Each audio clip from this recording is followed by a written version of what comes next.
안녕하세요. 머니몬스터 여도은입니다. 여러분 점심 맛있게 드셨습니까? 저는 오늘 임요영 앵커와 함께 점심을 먹고 낙엽이 우수수 떨어진 은행잎길을 밟으면서 후식으로 생과일 주스나 한 잔 마실까 하면서 그 집으로 찾아갔습니다. 그러나 가는 날이 장날이라고 처음 가본 그 집은 폐업으로 문이 닫혀 있었습니다. 발걸음을 돌리면서 든 생각은 세상 일이 참 내 마음 같지 않구나. 모든 건 이 때가 타이밍이 잘 맞아야 하는구나 라는 생각이 새삼 들었는데요. 주식시장에서는 무엇보다 이 타이밍이 굉장히 중요하죠. 지금은 과연 우리가 어디에 포커싱을 두고 또 무엇을 관심 갖고 어떤 방향으로 가야 할 타이밍일까요? 여러분이 만약에 시장과 살짝 엇박자가 난다면 저희가 손잡아 드리도록 하겠습니다. 오늘도 저희 손 잡으시고요. 50분 동안 시장 투자 전략 꼼꼼하게 챙겨보시기 바랍니다. 돈 벌 준비 되셨습니까? 머니몬스터 지금 시작합니다.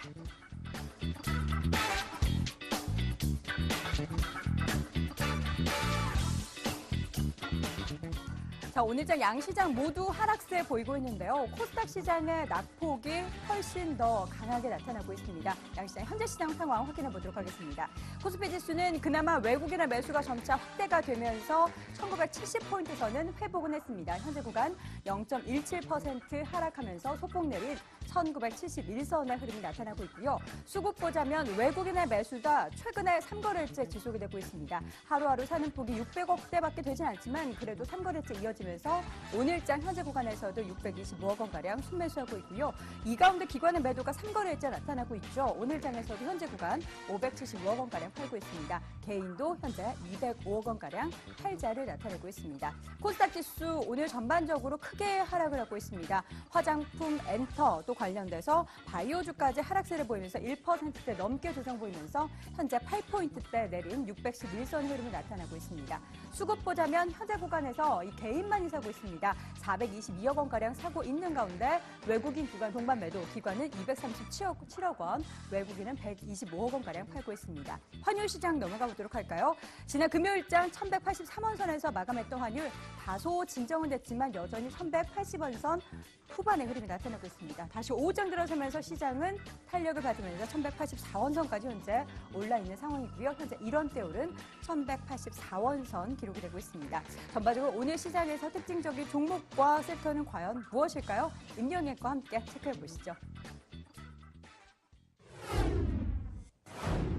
최근 국내 시장이 힘을 전혀 쓰지 못하고 있죠. 그럼에도 불구하고 우리가 정면 돌파했을 때 또 시장을 이겨낼 수 있기 때문에 오늘도 저희와 함께 하시면서 시장 든든한 전략들 챙겨가시길 바라겠습니다. 업종별로 보면 그래도 상승하는 업종들이 있습니다. 전기가스가 한국전력 상승에 힘입어 오르고 있고요. 운송장비는 자동차주가 강세 흐름을 연출합니다.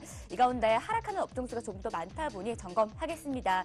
지금 의약품의 경우에는 1%가량 좀 밀려나고 있고요. 은행 마찬가지로 오늘 조정을 받습니다. 건설업도 1.04%로 낙폭이 확대되고 있는 구간인데요. 낙폭이 가장 큰 업종도 저희가 봐야겠죠. 증권주 오늘 일제히 좀 하락하는 모습 연출됩니다. 현재 2.58% 밀려나고 있는데요. 트럼프가 미국 대통령으로 당선된 이후에 채권 가격이 전 세계에서 좀 가파르게 오르고 있습니다. 국내 시장도 영향을 받고 있고요. 채권 금리가 오르게 되면 채권 가격이 떨어지기 때문에 이를 많이 보유한 자산 규모 상위 증권사들 영향받을 것이란 분석과 함께 오늘 좀 낙폭이 확대되고 있습니다. 네, 이렇게 업종 흐름 살펴봤고 이어서는 시가총액 상위 종목들 보겠습니다. 일단 삼성전자가 4거래일 연속 상승 흐름을 연출해주고 있습니다. 0.95%, 1시간, 2시간 전보다도 상승폭이 조금 더 확대된 모습이고요. 160만 원 선 넘어섰다라는 점 확인됩니다. 이 가운데 한국전력이 외국인의 순매수 힘을 오늘 받아가면서 4거래일 만에 반등에 성공했고요. 현재 2.15% 오름세를 연출합니다. 네, 이어서는 코스닥의 시총 상위 종목들입니다. 셀트리온은 오늘도 약한 흐름 보입니다. 4거래일 연속 하락하고 있고 카카오는 3거래일 연속. 이 가운데 CJ E&M이 장중 저점 수준에서 계속 거래하고 있습니다. 6% 넘게 밀려나면서 6만 800원 선에서 거래되고 있는데요. 중국이 한국이 사드 배치를 결정하면서 그에 따른 보복으로 한류 콘텐츠를 제한하겠다. 금지령 비슷한 의사를 밝히면서 영향을 받아가는 오락문화 업종 CJ E&M이었습니다. 자, 이렇게 해서 전반적인 시장 흐름 점검해 봤고요. 오늘도 이런 시장 속에서 핫한 움직임을 나타내는 종목들이 있어서 점검하겠습니다. MTN프로 김태환 전문가와 체크합니다. 전문가님 안녕하세요. 네, 안녕하십니까. 반갑습니다. 네, 오늘 월요일 좀 잘 보내고 계세요? 네, 어려운 시장이 연출되고 있습니다. 네, 시장 부진해서 함께 좀 고민해보면 좋을 것 같은데 코스피부터 종목들 짚어주세요.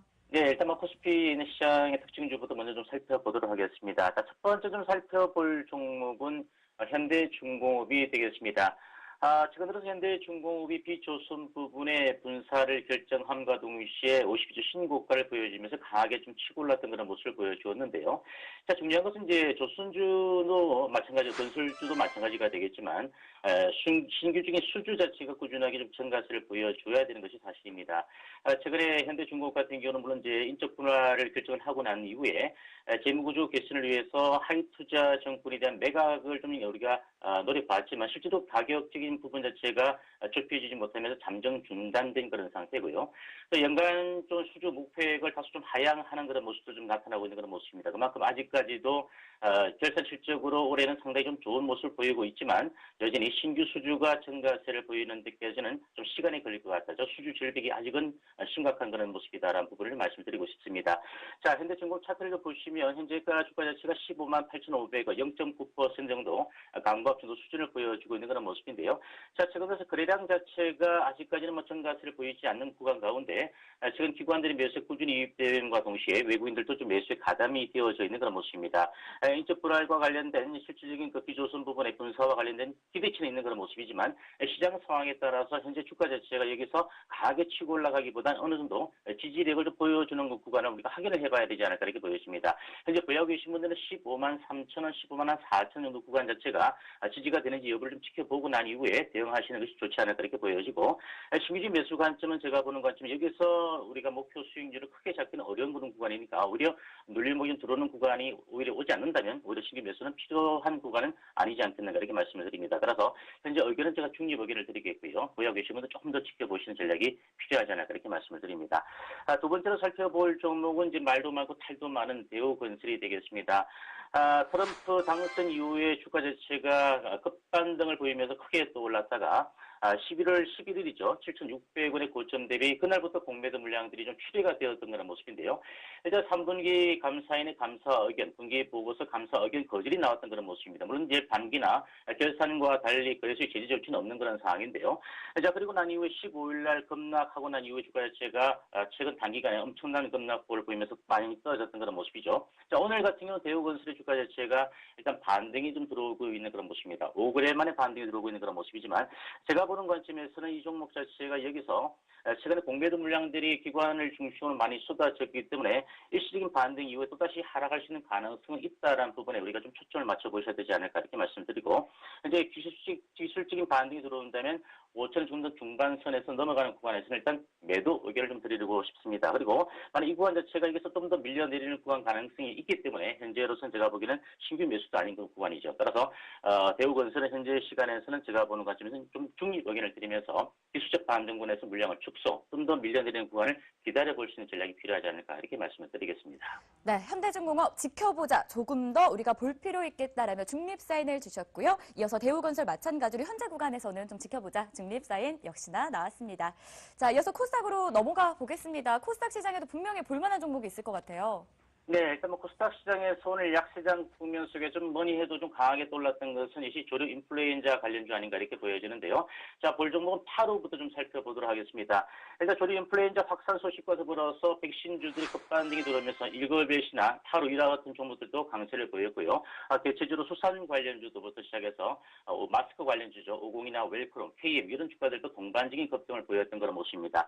자, 일단 타로의 주가 자체가 오늘 상승폭을 대부분 반납하면서 현재가가 1.5% 정도 상승을 보이면서 4,700원 정도 이하권에 밀려있는 그런 모습입니다. 일단 실질적으로 이와 같은 이슈들, 시장이 조정을 받는 구간에서 이와 같은 팻마주들의 강세가 이슈에서 급등을 보여주었지만 시장이 되돌림을 주는 구간에서는 오히려 이런 종목들도 탄력이 둔화되어지면서 빠질 수 있는 가능성이 있다 이렇게 보여지고 오늘 갭상승을 출발해서 강하게 떠올랐다가 대체적으로 종목들이 밀려내리고 있기 때문에 하루는 제가 보는 관점에서 오늘 추격 매수가 아니라 오히려 매도 관점으로 접근하는 것이 바람직하다 이렇게 말씀을 드리겠습니다. 마지막으로 살펴볼 종목은 파라다이스를 좀 말씀드리고 싶은데요. 일전에 10월 말에도 과매도된 국면이긴 하나 조금 더 추가적인 조정 자체가 보이는 구간에서 저가 매수가 필요한 구간이다라고 말씀을 드려왔는데요. 자, 일단 파라다이스 주가 자체 최근 들어서 12,300원까지 다시 한번 신저가를 보여주고 난 이후에 서서히 좀 반등을 시도하고 있는 그런 모습이다 이렇게 말씀을 드립니다. 물론 파라다이스 같은 경우는 내년도 영종도 복합 카지노 개설과 관련된 기대치도 있는 그런 모습인데 아직까지는 실적적인 부분 자체가 완연하게 회복세를 보여주지 못하기 때문에 이번 상승 시점은 제가 보는 관점에서 15,000원 정도 구간까지는 약간 중기적 관점에서는 과매도 등 국면에서의 저가 매수는 필요하지 않을까 이렇게 말씀을 드립니다. 현재가 13,550원 1.8% 강세인데요. 제가 보는 관점에서 13,000원 깨어지는 구간 자체가 가장 좋은 가격대가 될 수 있는 부분이니까 현재 가격대에서 높게 따라잡지 마시고 조정을 주는 구간부터 13,000원선이 깨어지는 구간에서는 저가 매수 필요한 종목이 바로 파라다이스가 아닌가 이렇게 마지막으로 정리해드리겠습니다. 네, 코스닥 시장에서 파루는 매도가 바람직하겠다라는 의견이었고요. 반대로 파라다이스는 매수해보자라는 전략이었습니다. 자, 이렇게 해서 오늘 마켓나우 MTN 프로 김태환 전문가와 함께 점검했습니다. 오늘도 고맙습니다. 네, 감사합니다.